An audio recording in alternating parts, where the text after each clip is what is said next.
Witch Trials Weekly, Video 36, September the 16th to September the 22nd, 1692.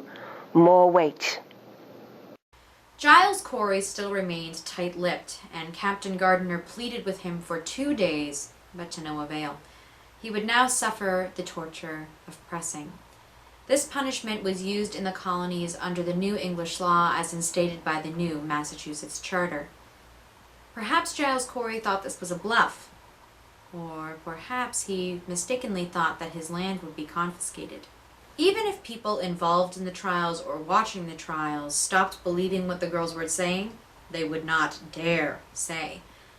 Abigail Hobbs was one of the first people to confess, but for years before the trials she had been saying that she was a witch, but nobody believed her or did anything about it. They simply thought that she was rude and disobedient. Although Abigail Faulkner Sr., Rebecca Eames, Mary Lacey Sr., Samuel Wardwell, Margaret Scott, Abigail Hobbs, Wilmot Reed, Mary Parker, and Anne Foster were all condemned, others had been condemned before they were, and they couldn't all be hanged on the same day. Abigail Faulkner Sr. was temporarily excused because she was pregnant. She, like Elizabeth Proctor, would survive the trials because of their unborn children. On September 18th, Giles Cory was excommunicated. That night, his specters and others visited Ann Putnam Jr. A ghost appeared to her, saying that Giles Cory had crushed him to death. Anne told her father Thomas about this, and he thought that was unusual, that no one had ever mentioned this before. You see, Jacob Goodall was the Corys' hired man, and he was found beaten and bruised before he died, supposedly being beaten by Giles. Now, Giles Cory was only fined because supposedly others had been involved in the beating. On September 19th, about noon at Salem, Giles Cory was pressed to death for standing mute for 2 days, one after another. Captain Gardiner and the court tried to convince Giles Cory to change his mind and speak. He was brought across the street from Salem jail to an open pasture where now supposedly resides the Howard Street Cemetery.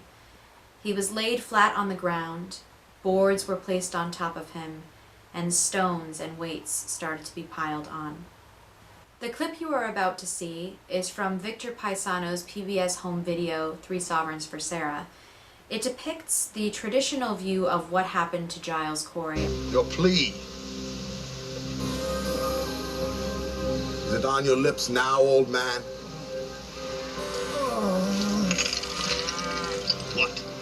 What say you? More.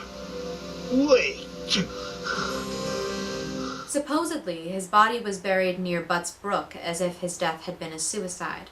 Whether or not his body was moved is unknown.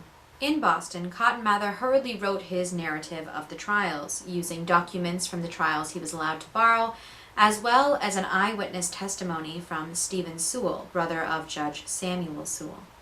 Although Justice Bradstreet had fled Massachusetts, someone issued an arrest warrant for Joan Penny. She recited the Lord's Prayer perfectly and even added, "So do I," after, "as we forgive them that trespass against us." She was held for trial in the Ipswich jail. Although her examination and several others happened around this time, their trials would have to wait until the next sitting of the court on November 1st. The night before the executions, Mary Herrick was visited by the specter of Mary Easty. "I am going upon the ladder to be hanged for a witch, but I am innocent, and before a 12-month be past, you shall believe it." She told no one but began to be afflicted at this time.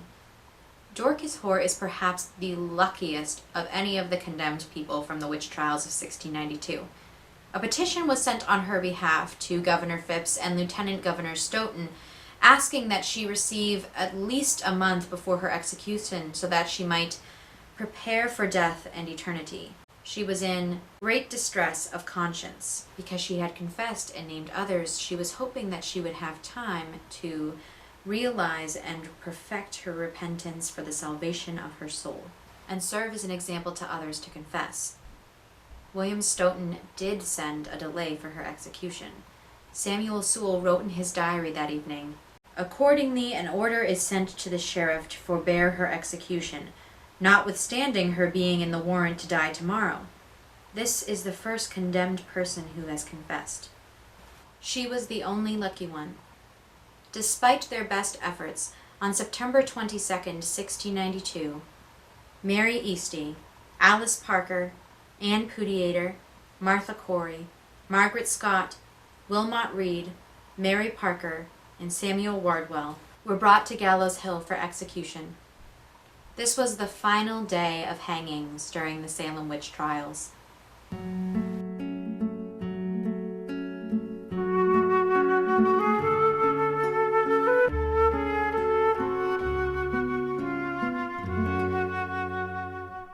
This video was produced with special permission from the author, Marilyn K. Roach, and publisher, Cooper Square Press.